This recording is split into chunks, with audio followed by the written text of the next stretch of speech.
My name is Kenneth Lukwagandason, your host.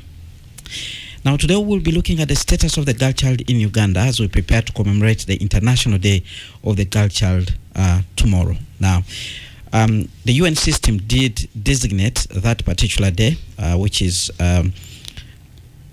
to be commemorated tomorrow, as one of the strategies to bring to the fore the issues that are affecting the girl child globally, with a view of actually attending to them. Now, Uganda has been commemorating these days since it was actually designated, and we have seen efforts from both civil society and the government towards addressing issues that are affecting the girl child. It even becomes more unique this year because the numbers from the National Census and the National Population and Housing Census tell us that girls are more than the boys, looking at the statistics which came out, which implies that there's a lot that needs to be done to actually take care of the issues that the girls are grappling with.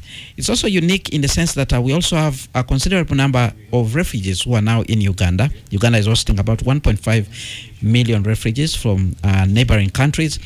And in those refugee settlements, there are girls who face unique challenges which also need to be tackled. So today, I have three guests to discuss this issue.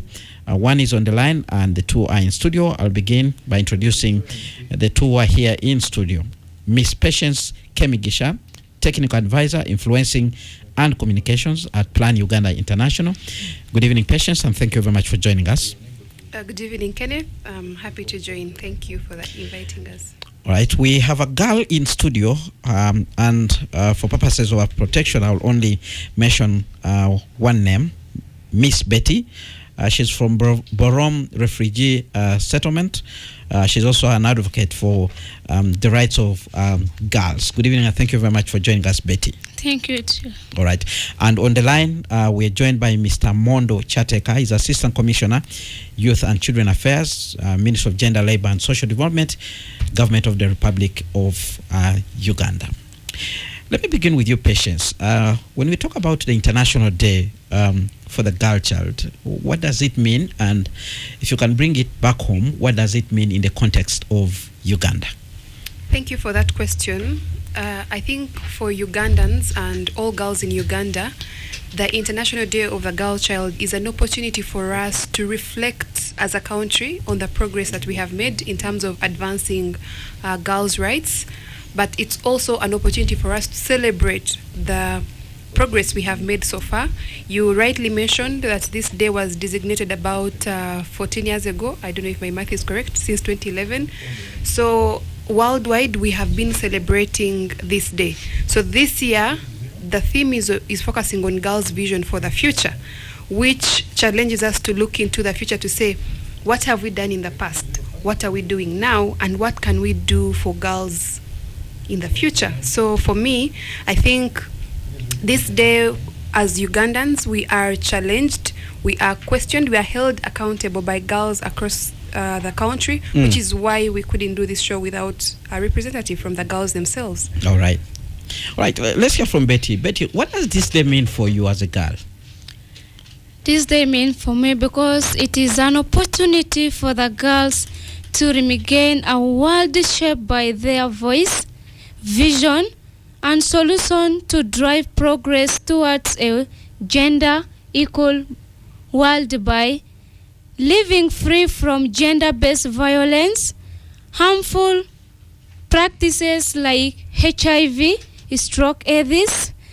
And another one is learning new skill towards the future they choose. And another one also is engaging with stakeholders in clarifying to the new changes for them to achieve their dreams. Right. You come from a refugee settlement in the western region of this country. Can you give us a picture? What are some of the issues that the girls challenges that the girls are facing in that particular settlement? In the settlement where I am, girls face a lot of challenges, whereby one, you find a girl is not enrolled back to school. like these early marriages, whereby they don't have someone to support them for them to achieve to the second level. Another one, you find these child abuses, whereby most of our, like for us refugees, most of us, we rent, we left our parents, some of us lost their parents during war, some of us separated with our parents, whereby we lived with our relatives, none of our relatives, whereby you will find difficulties in living, they will torture you in a bad way. Those are some challenges leading girls to teenage pregnancy, to early marriages. All right. Patience, I'm sure you've been documenting some of the issues that girls are contending with in this country as Plan International, because you work around this area. Betty does share the plight of the refugee girls, but the picture she seems to present is an outlook that outpours also in the general setting of Uganda. What are some of the burning issues that we need to deal with as we commemorate this day? Last time we had this commemoration, there was a lot of talk about the effects that we got from the COVID-19 pandemic. What has been the situation like this time around? Okay, I'll just actually build on to some of the issues that she has raised and just spotlight for us from the national statistics. She talked about teenage pregnancies and early marriages. According to the just launched Uganda Demographic Health Survey report, it showed that as a country we are at 22%. Those are the numbers of teenage pregnancies we have. And yet, the region, East African region, the rate of teenage pregnancy is at 19%. So Uganda, if we did quick math, Uganda is over the average for the region by about 3%. So it is an issue that is very, very pertinent. And when you zoom into specific districts, especially like in West Nile, where she's coming from, recently, about 2 months ago, Daily Monitor ran a story showing that over 2,000 girls are reporting teenage pregnancies in just one district, right. Ajumani district. Let's stay with that particular issue. Why is this challenge persisting? Why are we continuing to see cases of teenage pregnancy actually increasing? I think one of the reasons that we have dealt with as an organization, when we talk to the girls, when we are wondering, I think the very first root cause of teenage pregnancies is poverty, because the girls are put in a difficult position, especially now like the ones from refugee settlements.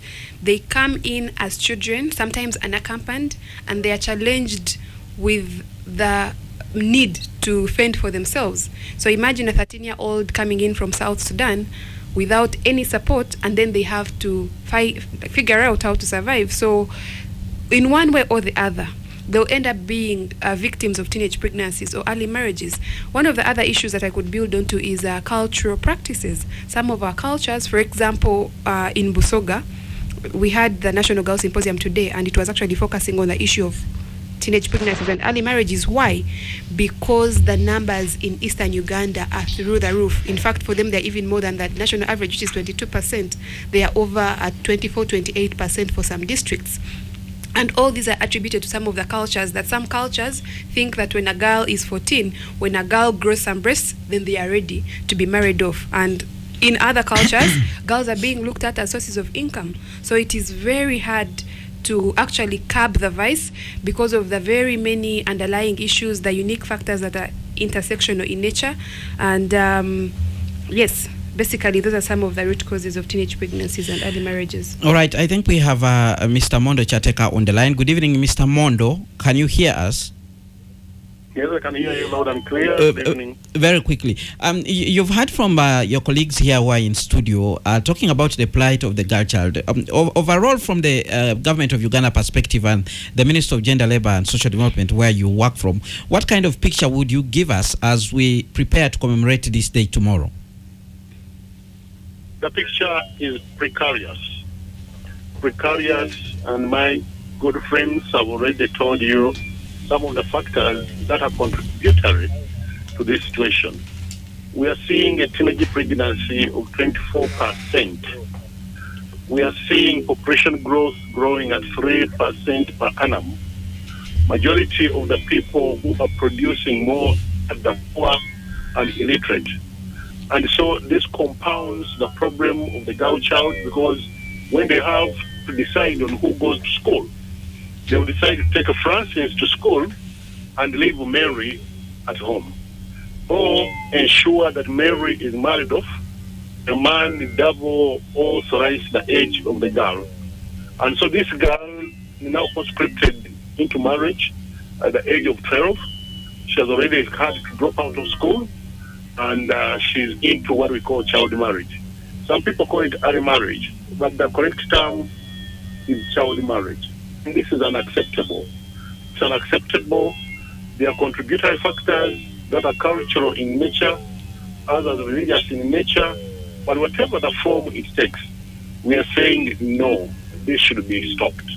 And so, like my colleagues have already, the patients has already told you, this day was put aside by the UN General Assembly in 2011 to be a day to reflect, to take stock, to audit ourselves on what is that we have done to protect the girl child, and what is that we have not done, and how can we do things better to ensure that the girl child everywhere in Uganda is protected, is given an opportunity to live to her full potential, to be able to be treated in dignity, with respect. And so the ministry, working with other departments and agencies, came up with a strategy to stop teenage pregnancy and child marriage in Uganda. This is a strategy we are implementing. And among the things that we advocate for, the issue of giving them a second chance. Those who are produced to be able to go back to school and study, and those that have not produced to be protected. And so we're also trying to enlist the boy child, the protector, and that's what we call positive masculinity. Then can we have the boy child treat every girl around her, around him, as a sister, and therefore protect this girl against getting into pregnancy. They're also enlisting the men, male engagement, to ensure that the males as well are joining this crusade, to ensure that the girls are protected, they are respected, they live in dignity.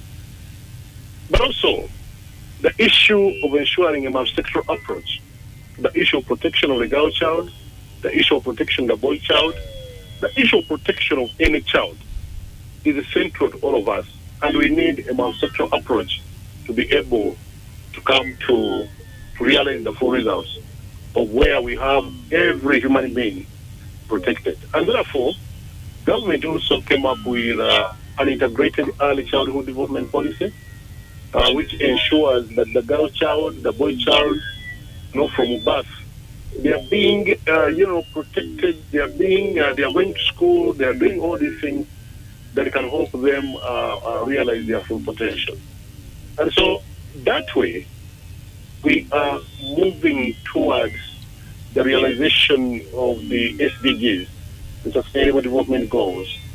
We cannot extract poverty from our midst unless we empower the over 51% of our population. And so that's where we are going, sir. All right, Patience, you've heard it there from Mr. Chate Kamondo. The government is doing something. They have come up with a policy to address, to reduce or to mitigate on the challenge of teenage pregnancy, which we were focusing on at that time. What would you say about those efforts? Are they sufficient or something else needs to be done? I think the government is doing very well with the strategies that they have put in place. But of course, I think the biggest challenge, and I'm not speaking for the government, but generally, the biggest challenge that they face and that we face as a country for some of these approaches and strategies is funding. For instance, the second chance education that is available for the victims of teenage pregnancies needs to be funded, because most parents will not take back a child to school after they have been pregnant. They consider that one as an adult. They think you have decided to just be pregnant. So the government needs to fund more of these initiatives that they have put in place. And then the other thing, he also rightly talked about... So what kind of intervention would that be? The government paying school fees for all children who want to go back to school That would after giving birth? I think that would be very complicated. I think the hardest thing about implementing that is in our attitudes towards that. Even schools and teachers with all these strategies, because the government has the national strategy that he talked about for ending child marriage and teenage pregnancies. The Ministry of Education also has a strategy for preventing teenage pregnancies in school settings and even taking back girls to school. But you can count the number of schools that can actually receive. After COVID, the government said schools should take back girls that have been pregnant, and they said they can provide for like a daycare center where like a mother can come with their baby. But you'll find that in most of our schools, especially in rural areas, even in urban areas, you find that if a parent has to take back their child to school, if she's in Ajumani, she has to go to a school in Kamuli, where they don't know that she has ever been a mother. So for me, it's not necessarily the government to fund, because even parents who are willing to fund are finding a challenge to be accepted into the schools where they would love to take their children. So for me, the funding is yes. How do we implement this for other strategies? For example, for those that don't want to go back to the mainstream education, for example, like life skills, the government has a lot of programs for vocational skilling, but is that enough? Why do we still have so many of the girls and other victims of teenage pregnancies at home? Because they do not have where to go to access these skills.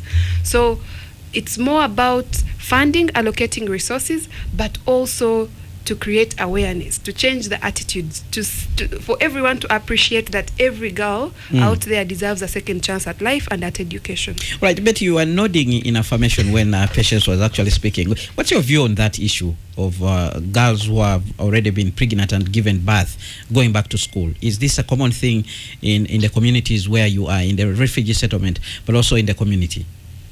It is the common thing because, especially in my community, the settlement I am, you find very many young mothers, they have access to enroll back to school, but no support. As he said, if government brings us kind of thing, it will be better because they still have a dream to achieve in future. Because if government enroll these young mothers and the children being born out of war orphans to enroll back to school, support them, they will be the presidents, the ministers of tomorrow in future, because they have their view of achieving their dreams to become better in future. Right. The theme this year for commemorating this International Day of the Girlchild is Girls' Vision for the Future. Betty, what does this mean for you as a girl? What kind of vision would you do you have, or what kind of vision do you think the Girlchild has in this particular context? Having a vision for the future, because it empowers girls. It empowers girls to challenge the obstacles such as child marriage, teenage pregnancy, and gender-based violence. Because, for example, you will find girls who set up a goal for themselves. They are more likely, or they are more likely to complete their study, to even engage in getting opportunities for their economic individuals. And are there any particular interventions you've seen in the refugee community where girls are being supported? I'm sure you work together with Plan Uganda. What kind of things are being done there to support the girl child to actually don't lose out even after becoming pregnant? The thing is, we are being encouraged through the sections whereby will be through counseling. We will do counseling to the teenage pregnancy, counsel them, they should not lose hope. Also, we provide life skill training, which is not enough, like making protein gel, liquid soap, so that it will make them busy. They should not think of the past event, the small they get to raise their children up and to enroll back to school, which is not enough. All right. Maybe let's go to Mr. Chateka Mondo, who is online. You heard from Patience. Her concern is funding to ensure that these girls go back to school. But also, there's been a problem that some of these pregnancies that we are talking about are as results of challenges such as rape, defilement. We had that common problem of incest as we are coming out of the COVID-19 lockdown. And there's been a complaint that the laws that should be protecting these girls are actually not implemented. What are you doing about that as the line ministry? Well, not a compliance ministry. Ours at the national level is to put place standards, guidelines, to ensure the laws are there. The issue of enforcement of the law, Lukwago, you know very well, it's not a business of the Minister of Gender. The business of the it can be your business if you're proactive. Just law and order. And so with us as a ministry, we have done our level based. We continue to create awareness. We try to ensure that parents are parenting, but still we have a challenge. Many of you are fathers and mothers, you are not yet parents, so you are not parenting. Even the children are not being guided. It is for that reason that the ministry is coming up with a national family policy to ensure that people know exactly what they must do. We also came up with parenting guidelines because some of the children go astray simply because the Rukwagos of this world, the models of this world are not doing their duty of parenting. When children are parented, they are guided, they are nurtured, they are likely to behave differently. So the issue of money may not be the issue. The issue is, are we prioritizing education? You go to the villages. I've just come from Buyende. I'm just on my way. I stopped to talk to you. I'm coming from Buyende. And we are told the situation. We are told the situation in Busoga is not good at all. Pardon? We are actually told the situation in Busoga is not good at all when it comes to teenage pregnancies. I know where you are going. I know where you are going. Yeah. But I know that it's not even better in Butambala. It's not better in Luero. The situation is precarious.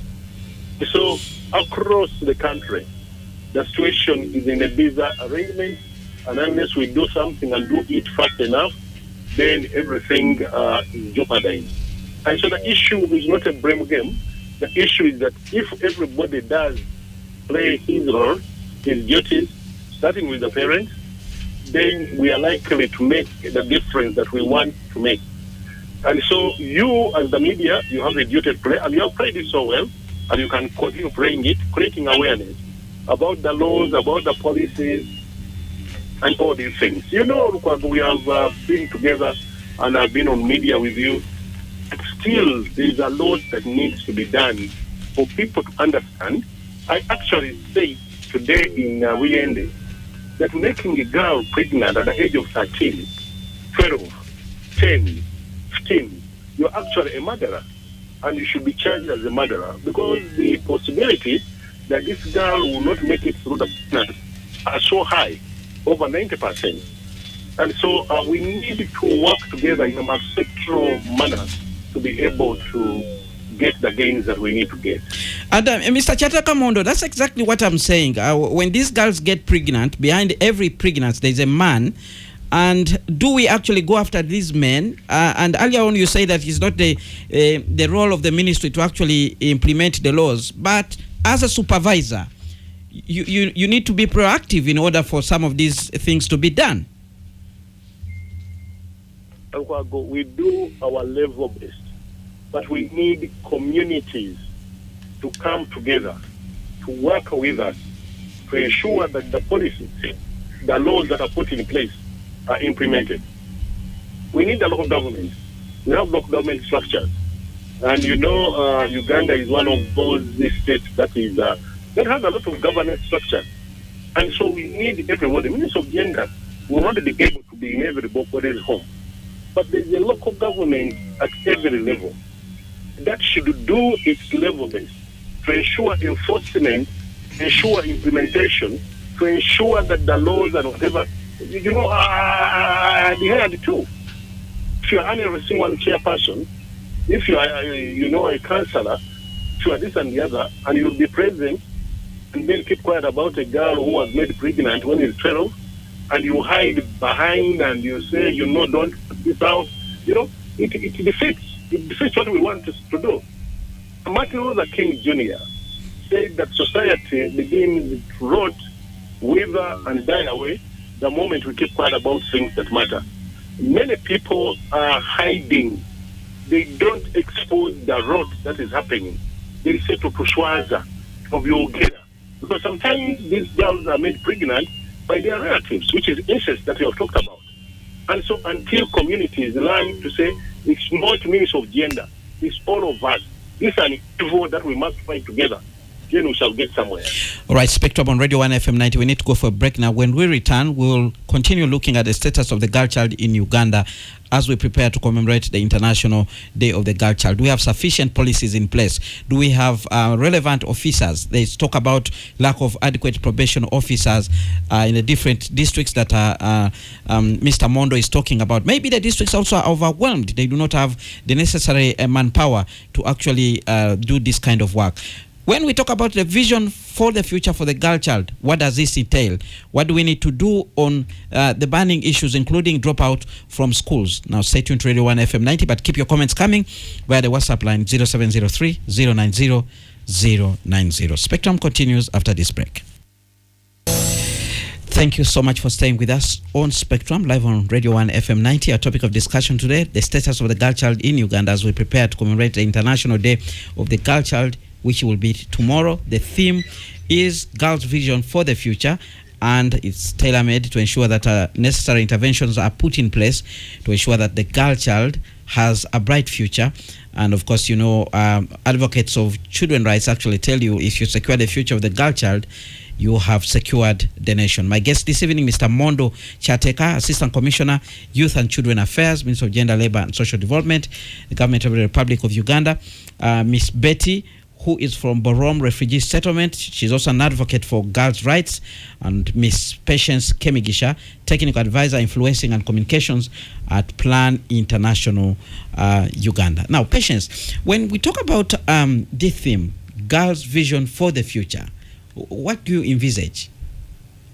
I personally envisage a world where girls envision what they want to be, and a world where they are enabled, where we create a safe environment. For example, if we ask Betty here, what does she want to be in the future? If she said, I want to be a doctor, can we create a world that actually facilitates that to help her to achieve her dream? So for me, that's the theme, although it's a challenge for us to reflect, but it's also asking us, how are we supporting girls to achieve their dreams?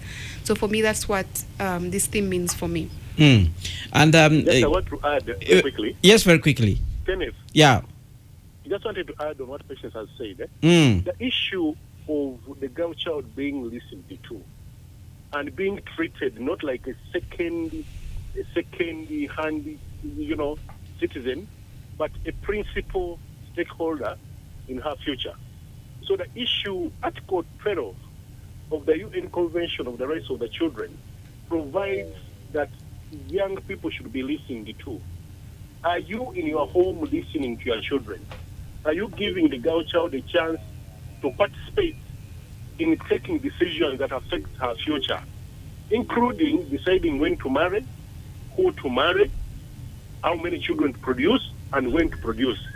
These are issues that many families still dictate on the girl child. So we are saying the girl child has a vision, must have goals, must have aspirations, and these must be respected. She must be treated like a person because she is a person. Children's rights are human rights. And so the issue of giving them space to participate in the decisions that affect their future is extremely critical. They should be in charge of their destiny. And we as parents and those development partners, our duty is to guide.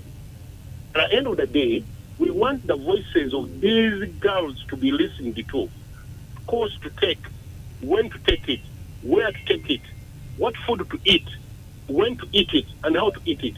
These are fundamental issues that we need to consider and don't put them on the periphery. And so it's a duty of everybody. And that's why, to me, I take the family as a very important starting point where democracy begins. Somebody said, Mahatma Gandhi said, if you want to ensure permanent peace in the world, start with the children. Spectrum Radio 1 FM 90, live in studio. I'm speaking to Ms. Patience Kemigisha, Technical Advisor, Influencing and Communications at Plan International Uganda.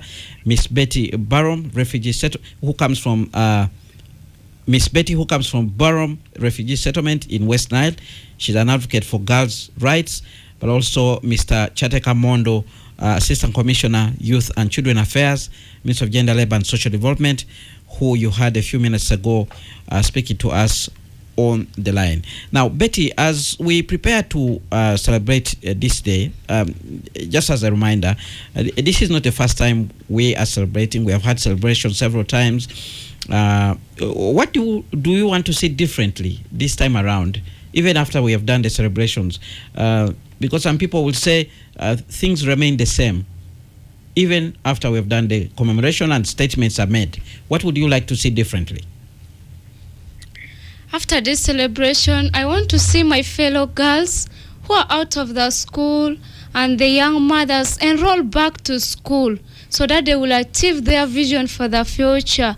And I would like to see the changes from the government and the cultural leaders. They should stop these things of the cultural. They should treat girls equally like they treat boys so that they will achieve their dreams as the boys achieve too.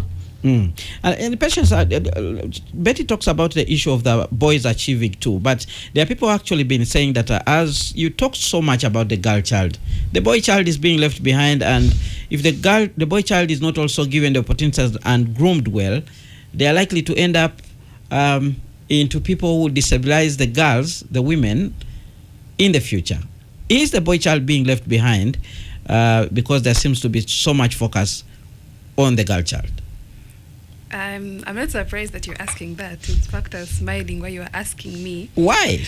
Because the answer is no. The boys are not being left behind. But if you look at the statistics, numbers do not lie. Girls are more affected than boys. So if you had two people that are sick and one seems to be sicker than the other, who would you support? Where would you put your support? To the one that seems like they can walk, or to the one that needs my support to at least learn to crawl? If you look at the statistics, for example, you will see that girls are dropping out of school more than the boys because of some of the issues that we have been discussing. So if you come up with interventions, yes, you will target the girls, but then you cannot leave boys behind. And Plan as an organization, our programming approach engages both men and boys, because we know that we cannot achieve gender equality, SDG 5 that Mr. Mondo was talking about, without engaging boys, because gender equality is not about girls. However, we are not blind to the unique challenges that girls are facing. Maybe that's why people hear a lot of girls, but even boys have issues, but then the girls require more attention because they are the ones who are dropping out of school. They are the ones who are victims of teenage pregnancies. That's not to say that boys are not dropping out of school, because even boys are victims of child marriages. Some of, for example, before the Alur Kingdom in West Nile did amendments in their cultural laws, they were betrothing children at 7 years. The moment you turn 7, they identify for you a potential marriage partner. And that means it's a boy, a young boy being married over to a girl. So as an organization, we partnered with the kingdom, and then they did an ordinance to say we cannot continue to betroth children at 7. So who was that? What was that intervention helping, or who was it targeting? Both boys and girls. So what am I trying to say? That whereas we keep talking about the girls, even the boys are being talked about. But the statistics do not lie, Kenneth. When you look at them, girls are being affected more than the boys, which calls for more attention. Mr. Chateka Mondo, what's your view on that? Are we safe with the boy child being left behind? Is he actually being left behind from what we've been discussing? Not really. I think I agree with Patience that where we got inclined on trying to pull up that house because they were more affected than the boys. But we are trying to ensure equity. Equity in terms of access to protective measures, equity in terms of education, equity in terms of health, to ensure that girls and boys are at par. Because, like she has said, we are not blind to the fact that these girls we are grooming, in the future, they will need partners to marry. So if we don't have polished boys who have been prepared for the girls that have been mentored, then there will be jeopardy there. Then we might have to now look at how do we emancipate the boys. And so as a ministry, we are ensuring that we are trying to ensure that there is parity in treatment. It may look like, from your perspective, Kenneth, that you have heard about a number of programs that are targeting the girls. It's because of the historical fact that the girls had been relegated to the backyard. They used to prepare them for marriage. And so anything to do with their education, like I said, if you had a choice to take between Kenneth and Mary, or Kenneth and the parents, and you have little money, then you will take Kenneth to school and leave Patience at home to be prepared for a man who will take on this girl. But our policies are not blind policies. Our policies are ensuring that there is equity, there is parity, there is treatment of children. Because also, look, you know that when we were growing up, we used to hear about sugar daddies, but now we also have sugar mummies. So I agree with you that the boy child is also under attack. And so we want now to ensure that we accelerate the rate at which we put protective services for the boys as well. All right, Patience. The Mm. most empowering thing begins from the home. How you treat children at home, that's the way they will grow up. You know, you mothers used to buy a toy pistol for the boy child, and then buy a toy baby for the girl child. What are you trying to insinuate? You are trying to show that the girl is a manufacturer of babies and the boy is supposed to be aggressive. You'll buy a toy car for the boy child and then buy a toy girl, baby, for the boy child. All these things we are campaigning against them, ensure that the Rukwagos of this world, they treat children in a manner which has parity in treatment and therefore accesses them to equal opportunities to be able to develop their full potential. All right, let's try to identify the gaps that are going to frustrate efforts for the girl child to actually attain their vision. And I'll begin with you, Patience. From Plan Uganda's perspective, what are the gaps? What are the things that we need to fix before we hear from the listener? For me, my very first priority, that where the gap is access to safe and inclusive quality education. Mark my words, safe, inclusive, quality education for both girls and boys. In Uganda, I think even in Africa across the board, we know that the only way you can keep a girl in school, the only way you can delay marriage is by keeping a girl in school. But the question is, what are we giving them when they go to school? How are we keeping them in school? So for me, I think what we could fix very quickly to get faster results is making sure that all girls and boys across the board have safe, inclusive, quality education.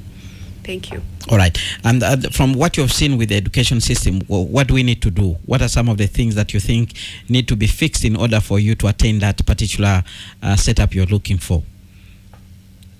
I'll talk about what Mr. Mondo talked about. When you say safety, yes.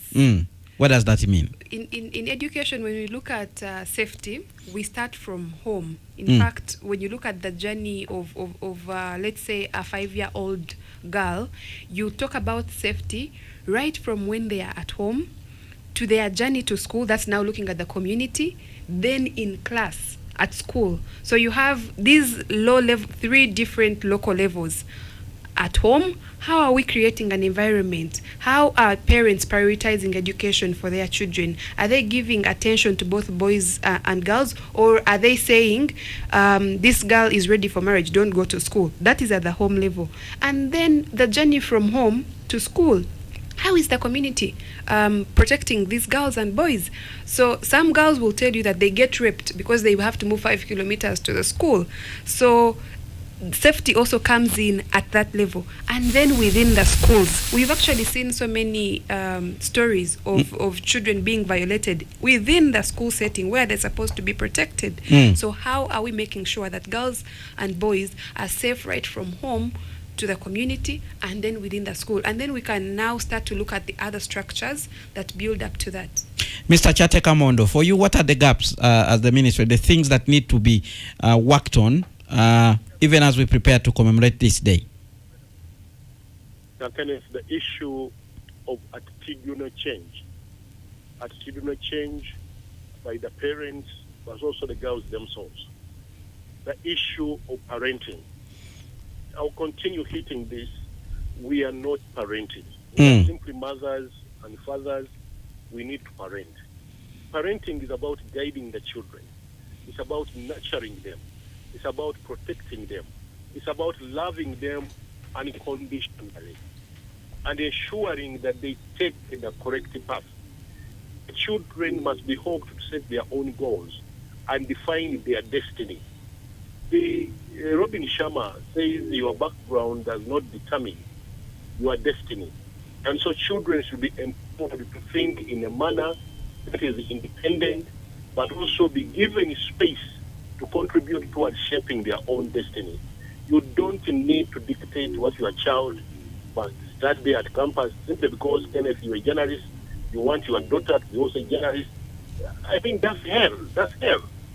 So children should be given space to think, but parents must be parents again.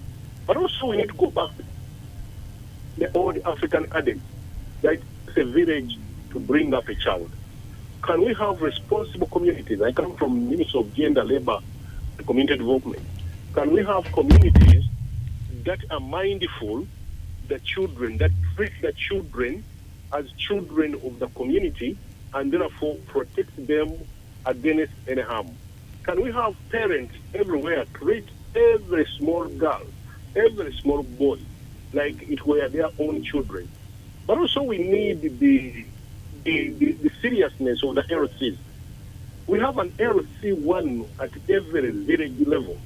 These LCs should be able to take it to book people who defile children, people who marry off children.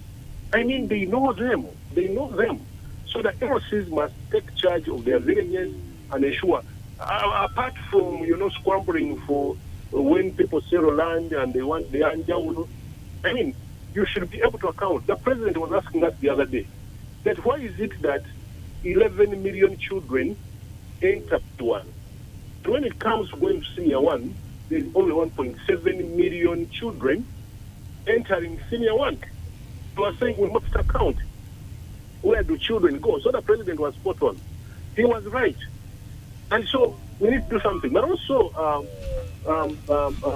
Kenneth, it's also true that in this country we produce about 1.8 million children every year. Why is it that at every turn in the P7, there's only 800,000 children are sitting for P7? And when you go for senior 4, you have a miserable about 300,000. By the time you go to senior 6, you have about 100,000 plus or minus. Of course, somebody can argue, rational again, that some of them have gone to technical institutions. That's correct. But we don't see them there. Many technical institutions that have been constructed and can take on about 600 young people, you find about 200. And so the issue of people in Uganda prioritizing education and treating education as something that emancipates people as a principal factor in empowering people, I think is very critical. All right, about people who can't buy books, an exercise book for the children. He says, I'm so poor, I can't afford the book. All right. And then why did you produce them? Why did you produce them? To also turn around and talk about people producing their name. If you can afford 2, produce 2. Why do you go into producing 10 that you cannot afford to look after? After all, God himself produced only one child. Well, there's a leader who actually told people that they can produce as many as possible because the big population is useful for the country. That's not true. A big population is only useful if that population is educated, skilled, and they have the capacity to demand for goods and services. All right, that's when they constitute a market. All right, let's get a population that is poor. Population that is poor that cannot demand effectively for goods and services, and that's why economics tells you that demand, the market, is the capacity to effectively demand for goods and services by paying for them. And so if you cannot pay for goods and services, then you cannot be a market. All right, we have comments coming in from the listeners. I'll begin with Dembe Dumba, who is listening in from Bukoto. He says, but also we need an impartial law which deals with simple defilement because many boys are in jail for years as they leave the girls with a blank check of indulging in sexual immorality as they please for money, pleasure, or material. Girls as young as 10 are involved with male counterparts to the extent that some are permitted by their parents. The impartial law should apply to both the girls who indulge in sex before clocking 18 and the male and the parents. Well, that's a comment coming in from Dumba, who is listening in from Bukoto. We have another comment here. We need policies that are pro-people, well-researched and proper approach to implementation of such policies. We need a serious review about our education system, but above all, we need girl-child empowerment socially, politically, and economically. That is a comment from Musinguzi Agri, listening in from Rubanda West constituency. We have another comment. Good evening, Spectrum. Comment coming in from David Edward Epiaka from Bukedea. You people are talking about probation officers not being in all districts, but even in our district, I have had complaints about the probation officer being the one defiling the girls. It's really a huge mindset problem. Well, he's from Bukedea district. Probably Mr. Mondo will follow up that particular issue. That man from Bukedea should bring it to the attention of the ministry. We shall take definite strategies to ensure that this person is punished. You can't be the protector of children, you are the same one defiling them. It's unacceptable, it's unethical, and must be punished. All right, but we have another on people-centered policies. All our policies that we have come up with, we consult widely before a policy is put in place. And so, to that extent, try to see that the policies that we are coming up with are people-centered and they are respectful of the cultures, but also the domains, the different levels. Well, we have another comment coming in from Grace Kawanda, who is offering to help. He says, for me, I can support the government. Some girls are forced in sexual contact. Well, those are some of the comments that are coming in. Very quickly, I'll get a response from you. Betty, what would you say about some of the things that the people who are listening to us have commented about the discussion we've had here in studio? Betty. Like they've commented. But what I would like to say, because especially in my settlement, it is unsecure because we don't have security there, whereby personally, I, a young mother, we used to go a far long distance, like 40 kilometers away from the settlement I am, and you will find at the road coming back, we depart at 5, which at the extent of coming back, and anything can happen to you because the area is not secure, the security there is not, the security is not provided, and even especially in the community where I am, you will find girls are being forced by parents because it is like cultural morals, whereby a girl reaching at the age of 13 should be forced to get married.